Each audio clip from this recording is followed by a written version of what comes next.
Hello and welcome to our health education video series here at Ysidro Health. Today we will teach you how to properly read a food label. Understanding the food label. It is important to recognize the food label only because each time we go to the supermarket or to our local store, we're going to realize that most of the food products that we buy do have these. A food label purpose is for you to know what each food product that you buy contains. This way, when it comes to choosing the proper food products for your current health goals, we will make sure that each of these food products do align to what you're currently aiming for, and this will make you accountable for the food that you're currently buying. So, the four more important parts of the food label are the serving size information, the calories, the nutrients, and the percent daily value. So when looking at the serving size information, this is going to tell us how many servings each of our food products have. Believe it or not, each of our food products may contain more than one serving. For example, if we were to take a look at this food label right here, we're going to realize that the full container of this food product does not contain only one serving. It contains 8. Why does this matter? Well, when we're taking a look at the calories, which is the total number of calories that we will be consuming, we're going to realize that this is per serving. If we take a quick look here at the food label, it even says it here, amount per serving. What does this mean? If I were to eat this food product in one day, I would not be acquiring 230 calories. I would need to calculate 230 times 8, which in the end will turn out to be 1,840 calories that I will be obtaining from eating this full product. Therefore, it is important to know how many servings each of our containers have. Now, when looking at the nutrients, we're trying to aim for low fat. We're trying to find those foods that do not contain as much cholesterol, and we're trying to look for anything that has less than 5% in fats, cholesterol, and sodium. Also, when looking at the nutrients, we're going to see that one carb serving equals 15 grams of carbohydrates. Fibers and sugars are part of the total carbohydrates. When it comes to nutrients, we're looking for high fiber. Anything that has high fiber will be those that have more than 20%. And what we're trying to avoid each time we buy a food product is to avoid the added sugars. This means that we're looking for anything that less than 5%. So this takes us to our last part, which is the percent daily value. So in general, when we're buying food products at the store, all of them are based on 2,000 calories a day, which is used for general nutrition advice. So to put it simple, anything that's less than 5% is something that's considered low. Anything that's over 20%, it's a nutrient per serving that's considered high. So when it comes to fiber, yes, of course, we want something that's bigger than 20%. When it comes to something like added sugars, trans fats, or anything that might be harmful, we're looking for anything that contains less than 5%. For example, here, if we look at the amount of fat that this product does have, it contains 8 grams of fat, which equals 10%.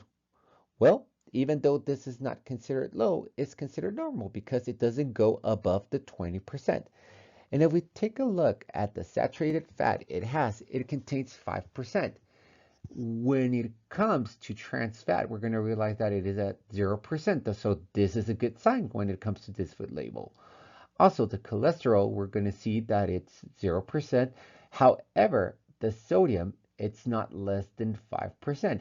However, it's also not high sodium because it doesn't go above the 20%. So we should be safe on this part.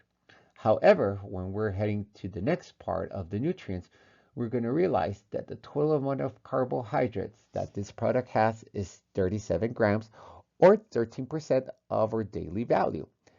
Even though it's not less than 5%, it is not also above the 20%. So this number is keeping us in the safe range. When it comes to the dietary fiber, we're going to realize that even though it's not a high fiber product, it's also not a low uh, a low product because it contains a total of 14%. So we're still on the safe side. The one thing that would be worrying when it comes to this food label in specific is that the included amount of sugars that it contains of added sugars is 20%. So you might want to reconsider this food product that we're using for as an example for this slide. Now that we're currently talking about food labels, once you go into your local store or your favorite supermarket, one of the first things that you're going to realize is that most of the beverages that they do sell contain a high amount of sugars. Therefore, what we decided to do today is to set up this slide in which we will do the following. Each time you see this green icon, it means that it is a drink that you should be consuming more often. Anything orange is something that you should be consuming occasionally, while something red, it's something that you should be avoiding or limiting. For example, one of the things that we do hear constantly in health education is that a lot of people do drink soda. There are many brands out there are many names out there, but in the end, soda, it's soda. And the thing with soda is that these contain a big amount of sugar. For example, in a 12-ounce can, you will realize that there is a total of 39 grams of sugar, which equals to 9.75 cubes of sugar. Therefore, something that we do recommend is that when you're heading to your supermarket or local store is for you to look at different type of sparkling waters. In the example we added in here, we're showing you a strawberry sparkling water. There are many brand names out there. However, if you do take a look at the nutrition label of most of these, you're going to realize that most of them do contain 0 grams of sugar. Therefore, this is an excellent substitute compared to soda. Another thing we constantly hear people drinking are different fruit juices, such as apple juice, orange juice, you name it. However, just to let you know, both of them, which are the next two examples, do contain a big amount of sugar. For example, an apple juice contains the same amount of sugar as soda does. Therefore, if you really want to have a sip of juice and you really want to try it out, well, we recommend you switching from apple juice with added sugars to apple juice made with 100% real juice, which means no added sugar. However, it is important to note that you should be consuming this occasionally. And the reason why is because even though it's natural, it still contains a big amount of sugar. For example, in this case, we're seeing that this apple juice contains 34 grams of sugar, which is still considered a big amount of sugar. On the other hand, with the fruit juice with added sugars that we have down here, we're going to see that if we decide to drink a fresh squeezed orange juice, it will contain 50 grams of sugars, which it's still not ideally, but if you really have the craving for it and if you drink it occasionally, then that's fine. Another big one here is the rehydration drinks.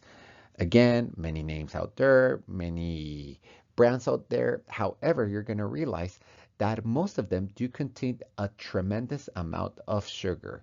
In this case, 34 grams of sugar, which equals to 8.5 cubes. The one thing that we recommend you switching it for are rehydration drinks, which contain electrolytes. Again, many drinks out there, we do understand. You might be doing exercise, you might be doing other things. So having a rehydration drink that focuses mostly on electrolytes could be a better option for you rather than a rehydration drink. And again, since we just showed you how to read food labels, you shouldn't have a problem when it comes to choosing between the proper option for you. Now that we know how to properly read food labels and make better, healthier choices when it comes to substituting the beverages that we drink daily, we can now set up a SMART goal. A SMART goal must be specific, measurable, attainable, relevant, and time-bound.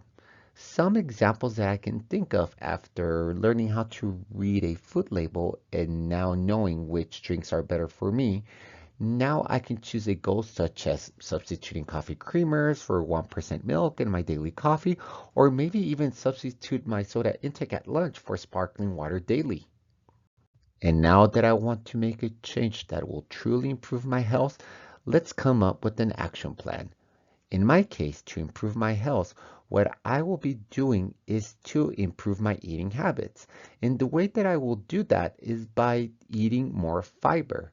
What I will do, I will start eating 25 grams a day of fiber as recommended by my primary care provider.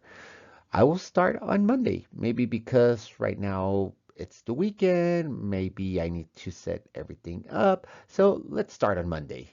And how often will I do it? Well, I first want to do it during the week, which is Monday through Friday, and maybe eventually I will start eating more fiber during the weekends as well. The place where I will do it is at home, only because at home is where I will be planning on preparing my meals. The person that will be supporting me will be my wife, only because she's great at meal prepping and I will do this while doing meal prepping. My confidence level for this goal in this occasion, I would have to say it is an 8, only because I'm not sure if I will have difficulties at the beginning, but I'm sure that with discipline and with my wife's support, I will definitely be able to achieve this goal. Some of the challenges that I can think of to achieve this goal is that there's currently lack of food with fiber at home. And the way that I will overcome this barrier is by attending my local store and find high fiber food.